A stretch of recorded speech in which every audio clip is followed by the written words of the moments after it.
this will be the third of these conversations we've had.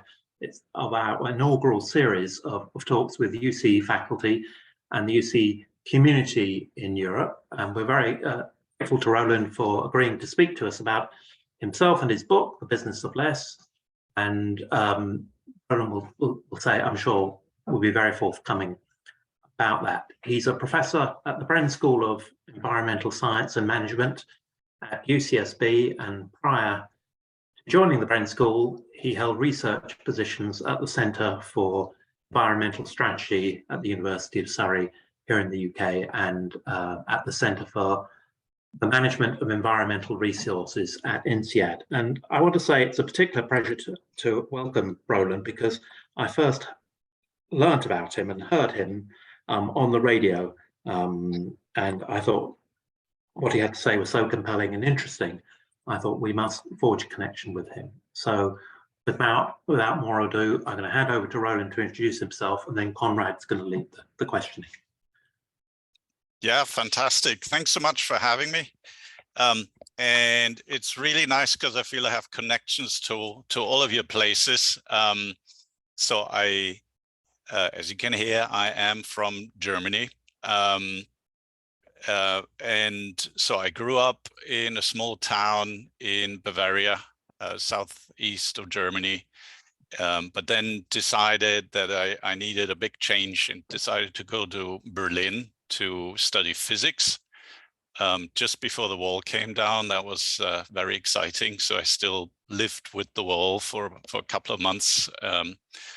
And then already during my final years as a physics student, I decided that was in the mid-90s that I was volunteering at the time with Greenpeace, and I decided that I'd rather do environmental sustainability as a profession rather than sort of a hobby at the end of my working day. And that took a little while to make that career change, because I don't know if you know, but in Germany, people are very focused on formal qualifications. So I applied to lots of jobs. There were, in the mid-90s, there were starting to be jobs in things like environmental accounting and all sorts of things related to environmental sustainability. But even when I got an interview, they looked at my CV and said, but you're a physicist.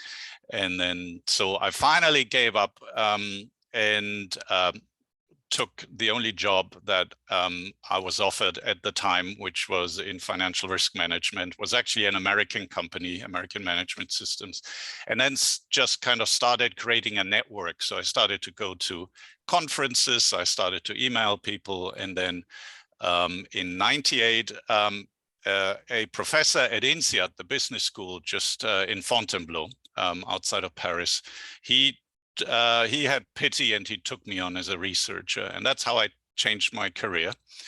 And then I started to work with him, Bob Ayers, one of the founding fathers of industrial ecology, but then increasingly worked also with Luc van Wassenhoven, who is a big name in operations management. And Luc encouraged me to actually apply for a PhD position at INSEAD, which I did, and I even got in. But at the time, I realized that I didn't. What I wanted was, I wasn't sure I would get that as a PhD in management science. So in the end, also in the late '90s, I came across the writings of Tim Jackson and Roland Clift, who were both professors, or both are, well, Roland's is emeritus, so he just turned 80. But Roland Clift and Tim Jackson were both professors at the Center for Environmental Strategy at the University of Surrey. And so I just reached out to them, and they were very kind and took me on as their PhD student. And so I moved in August 2000. I packed everything up in Fontainebleau and I moved to London. And by some strange coincidence, I had also just met my future wife, and she lived in London. So I just moved to London with my few belongings, and I had sort of a reverse commute. So I was living in London, but I was actually working in Guildford. at the University of Surrey. And yeah, and so that's why I know Paris. And love Paris. I love London. I ended up spending 3 years in London. And yeah, in spring 2003, I had applied for a job at the Bren School of Environmental Science and Management, and they flew me out for an interview. I had to look up where Santa Barbara is actually on the map, but once I located it, I thought, you know, I looked at my wife and we said like, yeah, I think we could do this. And so I had an interview. 3 weeks later, I got the job offer, and they gave me 3 weeks to decide. And then we just said, "Help! What if not now? Take a big plunge." And yeah, and so we in September 2003, we moved to Santa Barbara from London. Was quite a big change. Not with the house prices; they are equally insane in both locations. But yeah, so that was unbelievably 20 years ago. So I've been here now for 20 years. That's kind of that's what do they call it? The highway of life or something. Those decades, they just whisked past me. So it's probably a bit longer than you were hoping for, but that's sort of in a nutshell. That's kind of my story. It's important to have the whole background, Roland. So I appreciate it. Just for people on the call who don't know who I am, I'm Conrad Young. I'm alum of London Business School and the Haas School of Business at Berkeley. For my sins, I've done a little bit of work in sustainability over the years, and I think Diego and Matthew rightly recognized that I'd be keen to be the interlocutor of tonight's discussion, and very much hoping that we all have a robust discussion with Roland. I think everybody here should have had a copy of some notes from the book that we're discussing tonight. If you haven't read the entire thing, at least I hope you all have at least come across that chapter. And I think in a sec, I'll probably ask Roland to do a little bit of a recap of some of the stuff in that chapter. But before we go any further, Roland, you have just introduced what to me is a really important issue before we even get into the weeds of green accounting, which is cultural outlook. I mean, I have got German friends, I've got American friends, I've got British friends. And when I say environmental, I think there's at least three different versions of what that means. If you're German, you have possibly a mindset that's likely to evaluate and have a sort of a much more strict idea about what you should do with your impacts and where your impacts are, and perhaps a more politicized view of it. To say somebody in this country who we are tried kicking and screaming into doing anything rigorous and businesslike about sustainability, although we appear to love wildlife, and Saint David of Attenborough obviously proves that that's who we represent to the world. And in America, it's a different thing again. The idea that you can use capitalism to achieve sustainability is not a difficult sell in the US in the way it is perhaps here or Germany. Is there something you'd like to reflect, given your experience of all three countries, about this attitude to sustainability? Yeah, or four, even if you include France, even though I don't know France as much as I know the other countries. Well, I think I would, yeah. I mean, there are definitely cultural differences, which mostly I really enjoy. And one thing, in a way, I think, despite Germany having a reputation for sort of environmentalism and sort of being a leader in all things environmental, I think it's no coincidence that I actually ended up leaving Germany and then doing my PhD in the UK, who, despite Brexit and other things that happened, or at least until then, had a real sort of reputation for pragmatism, which I concur with, and I think really resonates with me. and also, being maybe a bit less formal than I'm used to in Germany, and also, I mean, British humor is legendary, and I love that, and irreverent, which I also really enjoy. And then coming to California again, even though maybe I wasn't quite aware of it, I think was just what I needed, quite frankly, and less. And I think it has something to do with I still, and I don't know, you correct me if you're wrong, but I still believe that the West, the American West, still has a little bit of the frontier spirit left, and I think some of that sort of can-do attitude, and that sort of wild optimism about things. I think, then it's no surprise that now California is sort of famous for its startup and entrepreneurial culture. And the German government is actually sending whole sort of teams of legislators to study the startup culture in California, and then are trying to figure out how they could replicate that back in Germany. And that for me is wonderful, and I really thrive on that. So I think it sort of encouraged me to think of me as sort of an academic entrepreneur in a way, much more than Germany would have. And also just like,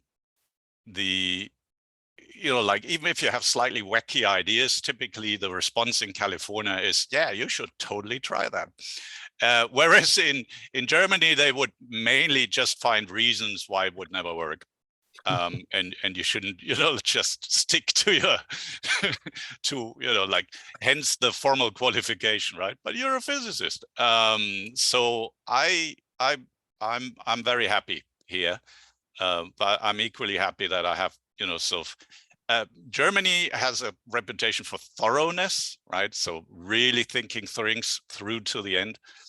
And I definitely, that resonates with me. I have that too. And maybe that's why I'm in academia, because I just, I was in consulting settings, and I always felt like, but we just scratched the surface here, but then you're out of time, right? So you basically, when I tell my students what's the difference between consultancy and academia, in academia, you stop when you're done, right? And there may be 1 year or maybe 10 years, you just keep going.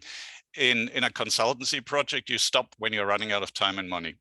And then you're just wrapping it all up and pretend that you've done everything there is to do.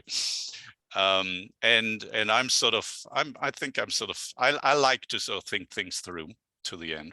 So that's probably my German heritage. But I really enjoyed my time in Britain, and the sort of the irreverence and the pragmatism.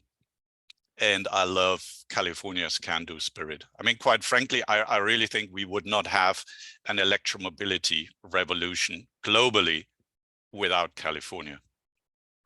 Honestly, I think it's entirely due to the zero emission vehicle mandate in the low emission vehicle regulation in California. So I can talk more about that, but that's really, like, without California, there would be no ID.4 from Volkswagen ever. do we thank Governor Schwarzenegger or Elon Musk? Who's the hero? Oh, the hero is actually unsung. It's an unsung hero, and it's another Guardian op-ed I'm trying to write, and of course his name escapes me now. He's basically what is his? Maybe it'll come to me. But he is the individual that snuck in the zero emission vehicle mandate into the low emission vehicle regulation in the early 90s in California, at the Air Resource. So he's he's retired now. He's a long time Air Resources a board employee, an expert in combustion technology. And he figured out early on that the smog targets were never going to be met combustion, with making internal combustion vehicles more efficient, right? Eco-efficiency. And then he had just been to the Los Angeles Motor Show, where General Motors had a battery electric vehicle on display.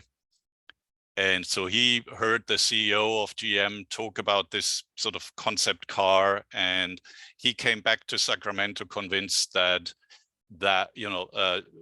zero tailpipe emission powertrains were feasible. And so he snuck the zero emission vehicle mandate into that legislation. And I think and that gave us the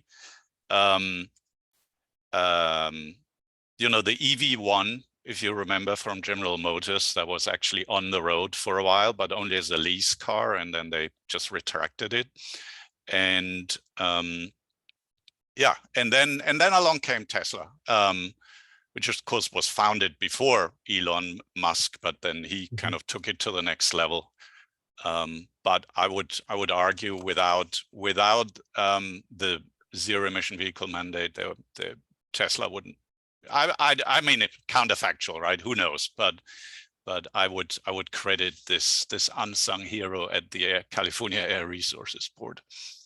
So that's a pretty good segue actually to the question in the chapter that we looked at, which is about cars, and rather than thinking of it as a question of electric vehicle versus vehicle, it's the ownership, car sharing or car ownership, right, and how you quantify that using this concept of net green. Would you like to sort of recap for everybody, and then perhaps we can go into a bit more detail on it? Oh, me, sorry, Don Drachand is his name. Just came to me. Okay, and there's very little you can find out about this gentleman. Let me drop it in the Don Drachand. And however, one PhD student at UC Davis's Transportation Studies Institute actually wrote his whole PhD thesis about the low emission vehicle mandate. So that's when I learned most about this individual. And it sort of also then it connects to that debate, like who really helps break through technologies. Is it the intrepid entrepreneur, or is it robust legislation? And I think it sort of makes some argument that it's probably both. It's not just the entrepreneur. The entrepreneur needs to find him or herself, in the right infrastructure and So it seems to me that from the way you present the book, a lot of this is about how you, as a business owner or a private individual, make decisions, sort of evaluative decisions about how to have less impact. So in that sense, it's sort of stepping outside the world of policy and into the world of spreadsheets and balance sheets and profit and loss. Right. Environmental or economic. Would you mind sort of doing a quick recap of the net green? Yeah, absolutely. So the in car sharing, basically, my PhD student Trevor Zink, he's now at LMU in LA at the business school as a professor, and myself, we picked car sharing as a case study for Net Green because researchers at UC Berkeley had collected, they had done this massive survey of, I think, 5,000 people of car sharing users. And so that they had this incredible data set that actually allowed us to really look at that issue in a quantitative setting. And I think the other reason I picked it was, which is also a reason why I had to go to the Center of Environmental Strategy for my PhD. And I didn't stay at INSEAD as much as I also loved the INSEAD and the energy there. I remember I had a colleague there that was studying, his PhD was about car sharing, but he just started with the premise that car sharing is green. and then just discussed the sort of the business issues surrounding car sharing. So he never, that was his starting point. He just said, well, car sharing's green, we all know that. Now let's talk about the business opportunities of that particular business model. And that happened a few times at INSEAD. And every single time I thought, like, we know that remanufacture is green, so let's, build some operations models to integrate that into the firm. And I seem to be the only one that always got stuck and say, like, but wait, like, why is car sharing green? And people just kind of looked at me and said, like, I mean, it's car sharing. Like, how can it not be green? And and there were some vague arguments about, well, it's more efficient because we're sharing a car, and so like this is not the way I like to think about green issues, as you, I think, sort of alluded to. And that data set that came out of Berkeley just was perfect to really dig into the issue. And in the book, I'm sort of, I'm posing the issue with basically challenging the reader and say, well, if we all drive exactly the same miles every year, whether we share or own a car, and the lifetime of a car is basically given in miles, right? In total miles that you can drive in a car before you have to retire it. Zero, it'll be the exact same thing. We're going to use up the exact same number of cars, and we're going to drive the exact same number of miles. So there's like zero benefit. And as you know, like in that net green analysis, we kind of go through, well, what could be different, right? If someone switches from what could be the changes that a household makes if you change from owning a car to sharing a car. And then, what the data clearly shows is that, yes, overall, the shared car fleet is more efficient, so gets a better fuel economy than owned cars. So there is that effect for sure. But the biggest effect by far is that when people switch to car sharing, they drive less. Right, and they could quantify that with their survey. They could actually put a number to that and actually calculate the emission reductions due to reduced driving. And that's the largest benefit that comes from car sharing. That it's basically.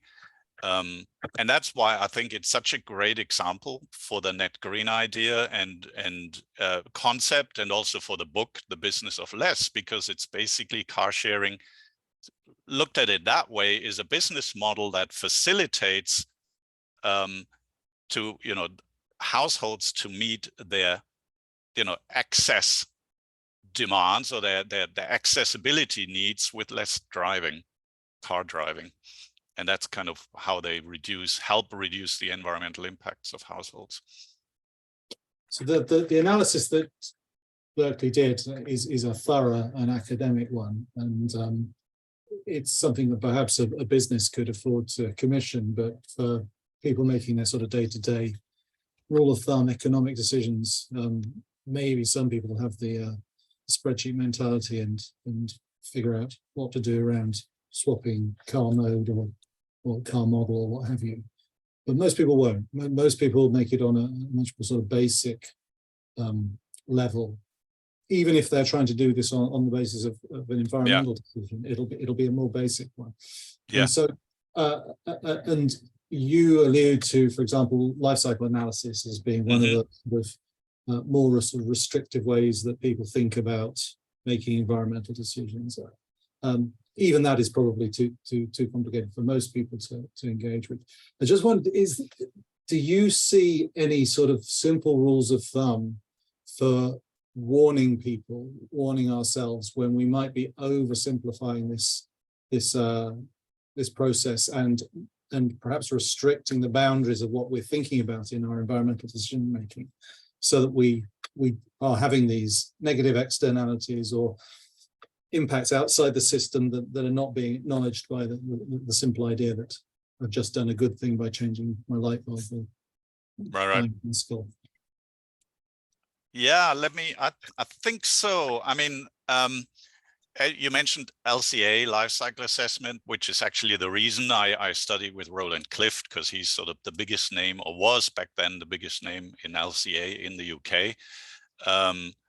And so I went there to, amongst other things, to learn LCA. And I would say LCA is the gold standard of sort of generating product environmental footprints.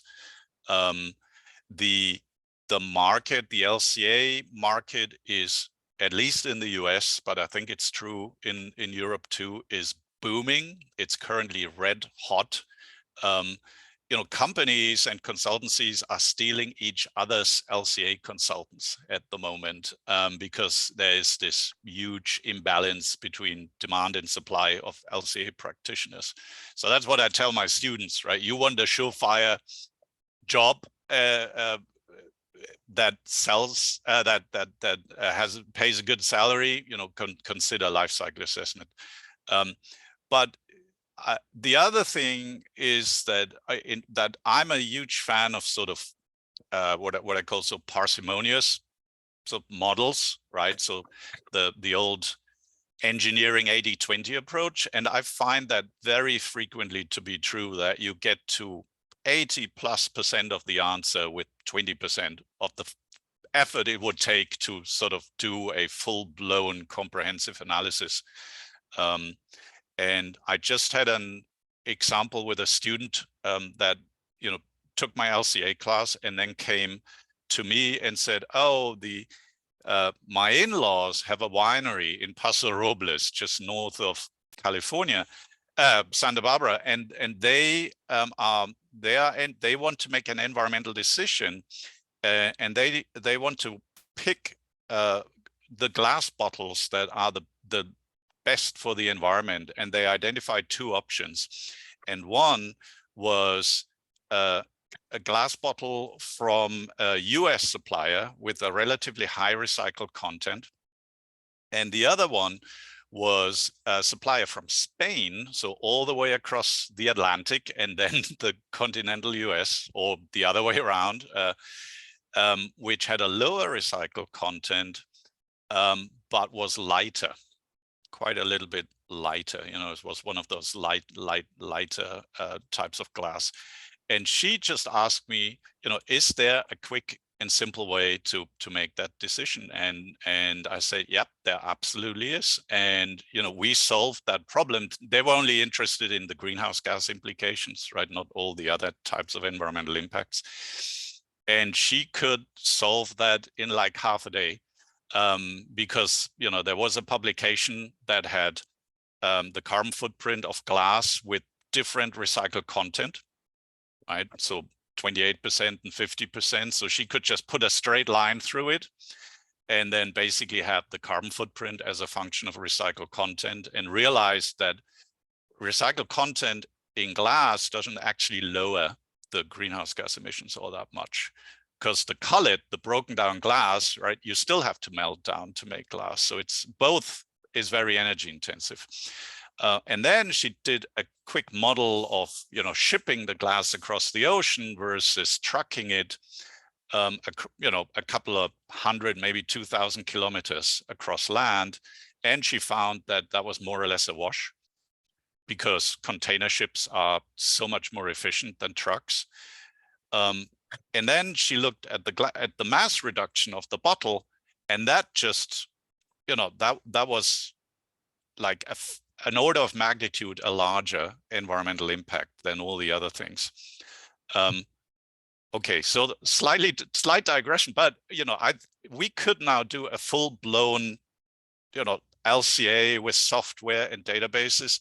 I think the results would be plus minus 5% of what she did there on her college notebook. It was really, really, that's what I believe. So I think, there are sort of certain things where you can just say, well, I kind of know what's going on here, right? And that's why I can really say, what the big ticket items are and what's not so relevant. And, when it comes to household behavior, you were mentioning household behavior. Everyone thinks that recycling is the big thing. And, you know, and that's what I did my PhD in, was reuse and recycling. And, you know, some of my radio program exposure was all about recycling and plastic. But I just know that if you as a household want to reduce your carbon footprint, recycling ain't it.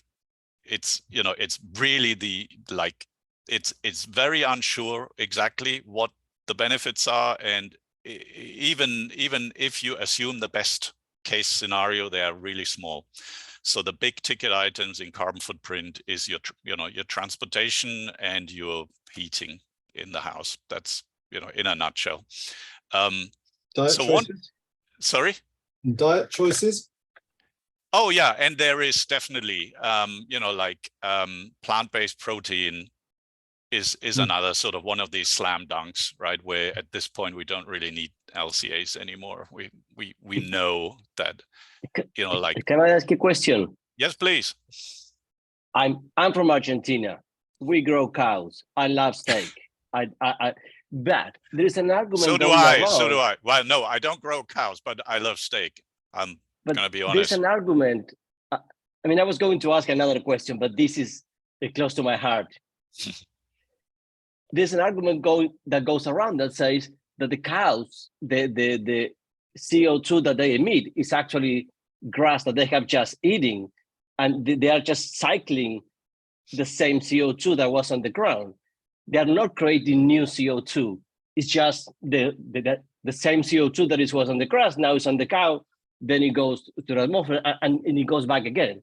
So that if you look at the net green, I mean, I haven't done analysis, but there's people on the internet saying the net green analysis actually is not that bad for cows. Do you have any comments, views? I do, yeah. And as much as I love steak, it is bad. Damn it. I'm sorry. There's just no two ways around it. You know, like, and there are plenty of really good studies now. And we do in these, you know, like greenhouse gas analysis, we do distinguish between biogenic carbon and fossil carbon, right? We use like separate indicators where we just look at fossil and biogenic. And very often with biogenic, yeah, it goes round in a circle, right? Whatever gets emitted at the end in terms of biogenic carbon just got sequestered, right? From the air, from the grass or the crop that you grow. But then there are just so many other sources still of fossil greenhouse gas emissions in industrial agriculture, and that, you know, it still doesn't, you know, it comes out as a massive greenhouse, you know, net greenhouse gas source, you know, and it's just driving around all the tractors, making the pesticides, you know, for the feed, making the fertilizer for the feed, pumping groundwater for irrigation purposes. So there are just many sources of greenhouse gas emissions. And then unfortunately, the other thing is that cows are also a massive source of methanes because of, you know, their ruminants. So their digestive system is just, you know, built that way. So they're actually big sources of methane, which as probably you all know is like, you know, has a global warming potential of 28.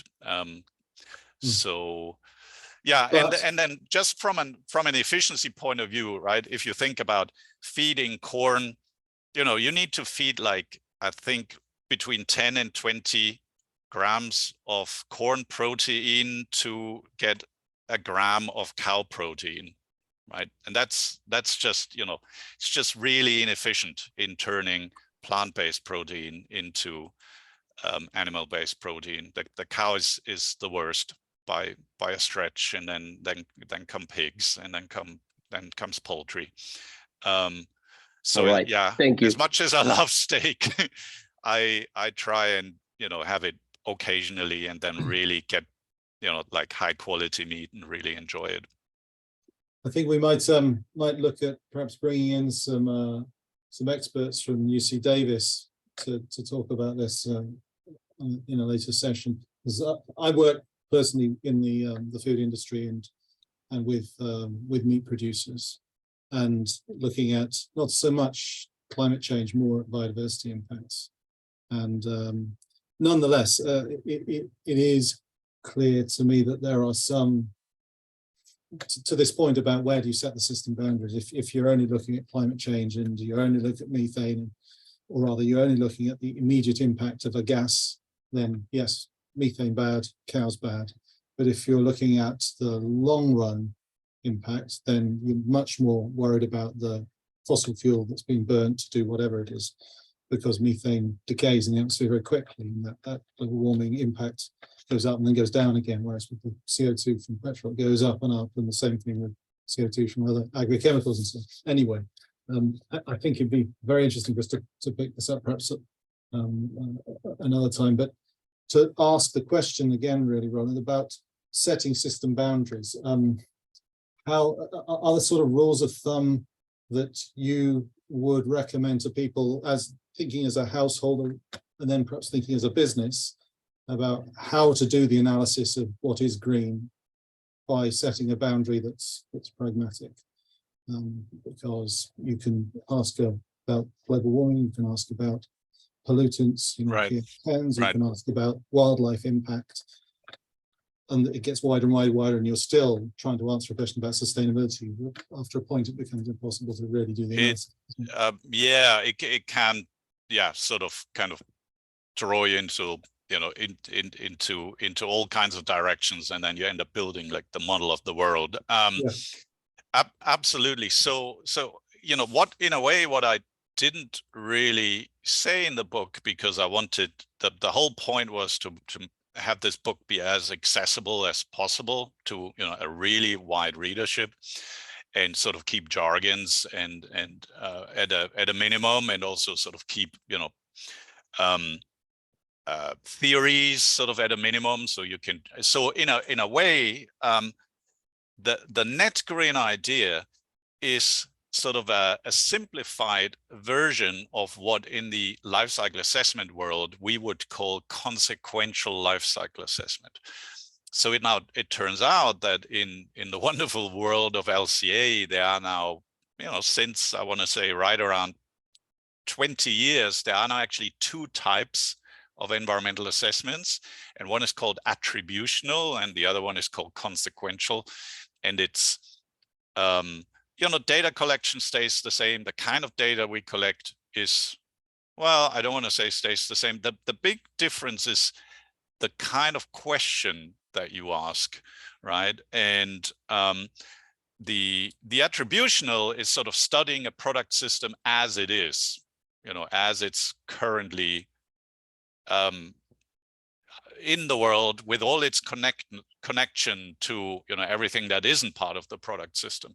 So it would just say, okay, what's the carbon footprint of a liter of corn-based ethanol, right? And then it would just kind of figure out what other processes involved in corn-based ethanol, and then you kind of collect all the data: corn farming, harvest, shipping it to the biorefinery, refining it. How do you deal with the co-products, right? There are co-products coming out of the refineries, DDGS. How much burden goes to the ethanol versus the byproduct? That's called allocation. So you have to sort of do all that, and then you come up with a carbon footprint, right? And then that carbon footprint might be, I don't know, maybe 20% lower than the carbon footprint of regular gasoline on a per megajoule basis, because that's what's important, right? Not liter, because ethanol actually has lower energy content on a volume basis. And then there were two seminal publications in Science that were actually in the same issue, and they asked the following question, or one of them at least did, and said, well, if we now divert all the Midwest corn in the US that used to go to food and feed, and if we now divert that to make ethanol, to make a fuel, where's that feed now going to come from?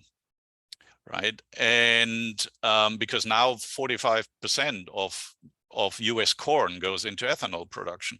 And so they then said, well, probably some, you know, we have to now import it. And maybe because we just increased the demand for corn globally, someone is going to convert other land to grow feed crops, which is exactly what happens in like South America and other places.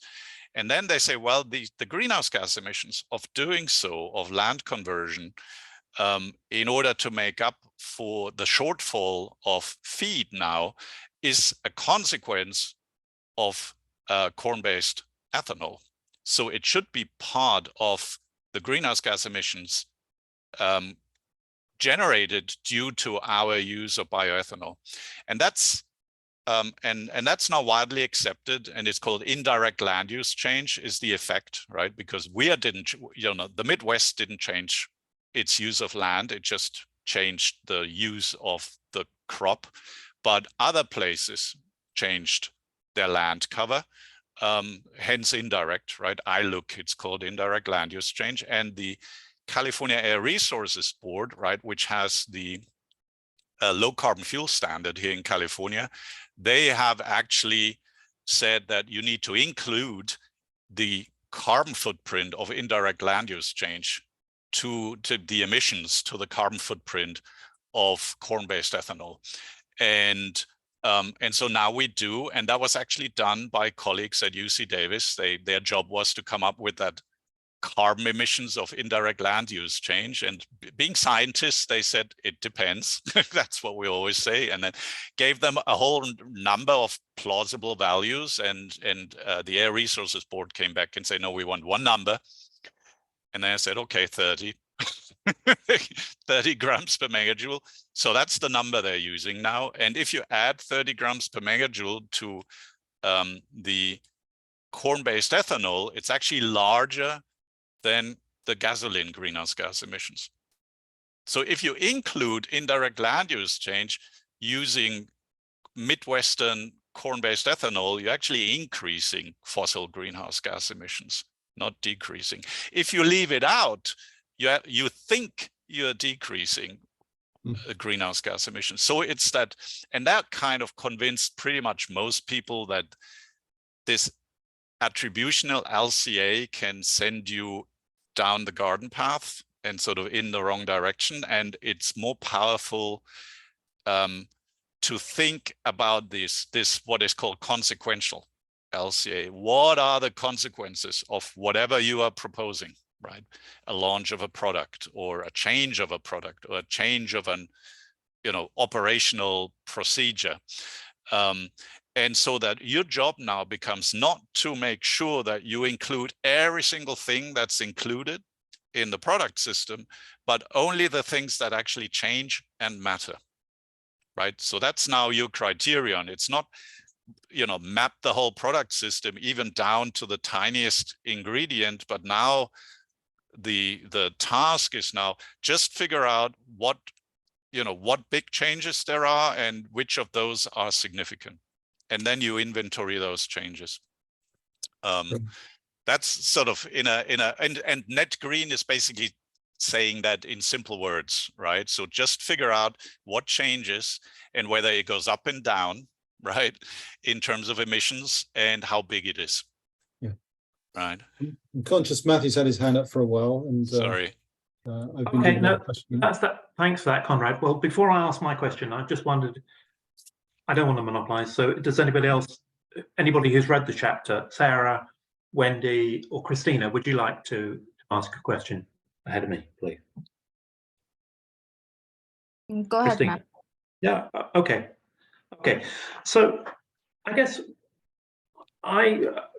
we read your chapter, Roland, and yeah. I loved it, I want to say. And I found it, I couldn't stop thinking about what you'd written all week, because what I think the force of your argument is it faces head on the big problem. The elephant in the room is that we all drive cars, we all fly, and we all use plastic. And so just to be absolutist doesn't move us forward. But what you say is okay, I accept that, but what we can do is try and use less of these things. And I think that's a very, very pragmatic approach. And it's really stayed with me. And I also found after reading your chapter that I wanted to read the rest of the other chapters, and I did so, particularly the less chapter. But the other thing, and I want to say to you is, and again, this came up in another radio program here about culture, and Roland Conrad began his questions to you about culture. And the point was made in this radio program that people particularly in the UK, we're very obsessed with high speed too, because it's a grand projet. It's a big project and it involves men with shiny hats using big machinery to do things. Whereas conversely, in Germany, the government's focused on insulation as being the solution to the environmental crisis, which is a sort of incrementalist approach, which is very unsexy and very boring, but ultimately more effective. And I just find that your book's been very, very inspirational, and so that's really my comment. It's not so much I haven't got a question for you, but I think that it's very, very powerful, and that's what I learned from it. And I found you're talking about green accounting and your chapter about the car company just absolutely fascinating. Well, I really appreciate that, and I am trying to just kind of combine the best cultural things that I sort of collected in my travels across the planet. So I think I'll always try and I will never be able to stop trying to be like as thorough as I can in sort of my analysis and thinking, but also I'm trying to be pragmatic,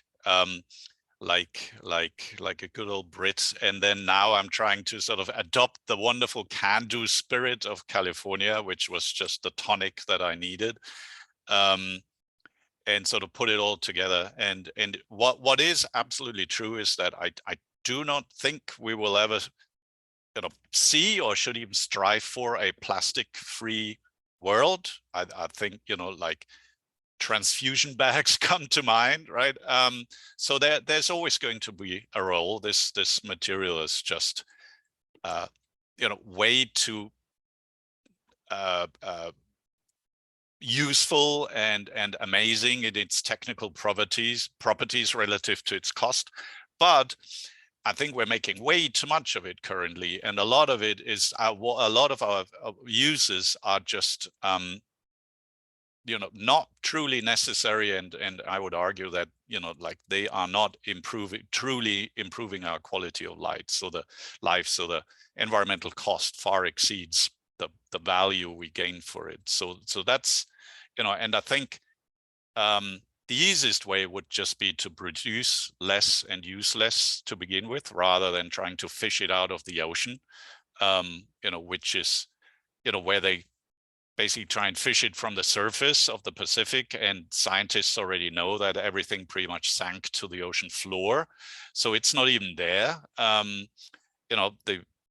average depth of the ocean is 14,000 feet. So good luck trying to sort of get plastic ever back from there. It's not going to happen. So it's just easier to turn off the tap of plastic. And the same with the lovely steak, Diego. I don't think we'll ever have a steak-free world, but it's just so I think, but does it have to be like our daily source of protein? Probably not. And maybe it makes it more special if it's a fortnightly treat rather than the burger that we all deserve daily. So one word, I know we're running out of time here, but like culture comes up a lot, and one of the new words that I don't think I used a lot in the book, but I'm thinking about an awful lot lately, is the word narrative. And because story, and I think we kind of a lot gets a lot of change sort of comes through changes in narratives, sort of the stories that we tell of, the prevailing sort of narratives of what is the good life, what are the problems, what are the solutions, and so I think one thing that I think I'm kind of was going towards it at the end of the book, but I didn't really explore it, is kind of the power of changing narratives. You know, like the narrative that, you know, maybe we don't need all that packaging, right? Or the narrative of, well, maybe steak should be a treat and not a staple, right? Or the narrative that maybe, you know, better can be more, less can be more, rather than more always being more, right? Which is sort of the consumerist still prevailing narrative. Roland, I wonder, you mentioned less, and that's something that comes up not in this chapter, but generally in the book, these principles, the again, the different, the less. In these last 5 minutes, I wonder if could you give us the elevator pitch for each of those three? 1 minute for each. What's the pitch for again? Oh, right. So the pitch for again just stands for reuse and recycling, right? Reusing things rather than having to make them from scratch, or recycling materials rather than have to make them from ores or other virgin sources. You know, we LCAs tell us consistently that has less environmental impact, but you know, the thing that I think Net Green hopefully reminds everyone is that the whole point, actually the sole point of again, is to reuse products and recycled materials instead of making virgin materials, and not in addition to. So really the enterprise should be less virgin material, and more recycled material is simply the way to get there. So is that less? Is this a segue to the less? That's, I mean, in a way, they're all about less, right? So okay. Recycling is about less virgin material. Different is about less of whatever we currently use, right? So again, the story is like, like LCAs, there's no question that the environmental impact of renewable electricity are a fraction of the environmental impact of fossil-based electricity. But again, there's still impacts in building, wind farms and solar plants. The whole point is that we're using them so that we don't use fossil fuels, right? So again, it's less, right? It's not really about, the project is less fossil fuels, and the way to get there is more renewables. Okay. And less, and that's why, I say that the third, strategy, less, is just kind of the most straightforward, because it kind of goes straight for the jugular, right? Rather than any kind of detours, it just says less, boom, right? And do we need to buy, I don't know what the statistics, I forgot. I think people in the US buy like 3 new pieces of clothing every week. I don't know how, that's certainly not me. I know, but like that's where I think that third strategy, we could try with some different narratives. And do we really need that? And maybe, just to kind of juxtaposition, where I come from and where current corporate sustainability is in the fashion world. The CEO of H&M last year came out, Helena Helmerson, she's called, and she basically said, okay, H&M is making the following commitment: we're going to halve our total greenhouse gas emissions while doubling sales in the next 7 years. To which I say, no, let's just wait 7 years, and then you will, there's no way they're going to achieve that. So I don't even know why she's throwing out that claim. And interestingly, a few days ago, the CEO of Kering was interviewed, François-Henri Pinault, and he acknowledged this. He said, if we insist on selling more stuff, we are never going to meet our climate targets. Never. So which I thought was interesting. Thank you very much, Roland. That's a great way to end. Putting the boot into corporate poses. Great. This is what the Brits love. Thank you all for coming. Matthew, do you want to give a sort of final what we are planning to do next? And yeah, sure, thank sure. you to everybody. Yeah, Well, thanks. you owe me, Matthew. You owe me a pint of bitter now. Is that right? That's right. That's right. So Good. thanks so much, Roland. A fascinating talk. Thanks to everybody for tuning in. We're doing the next sustainability conversation will be on Wednesday, the 21st of June, which is going to be a live event with one of Roland's colleagues from UCSB, a guy called Doug McCauley, and we're going to eat Turkish food and That's have a very cool. conversation I'm with him. working with Doug. He's literally in the house, in the building across. Excellent. So he's a Wednesday, good the man. 21st of June in London, in person. Thanks to everybody for calling in, for reading the book, the folks in Paris, and Conrad, thank you for doing a great job moderating it and keeping us whole. Thank you all. Have a great evening. Thank you, Roland. Bye Thank bye. you, Good everybody. evening, everyone. Bye-bye. Bye bye. Thank you, Roland. Bye bye. Bye now. Bye.